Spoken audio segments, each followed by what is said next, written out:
Maraming mga single moms out there. Where do I go from here? Yeah. Yan ang tanong nila. Kasi there are many phases during that time na I think na wala na nga sino ba yung mag-accept sa amin and who will love me fully with and love my kids wholeheartedly.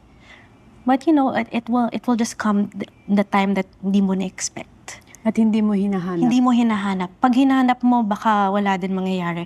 It will just come. Just be patient.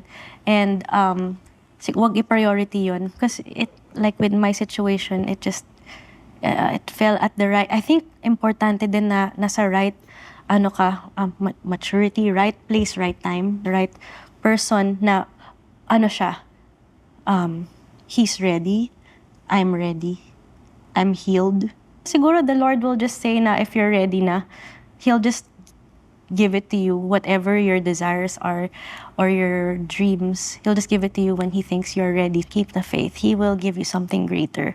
Don't give up. Don't give up.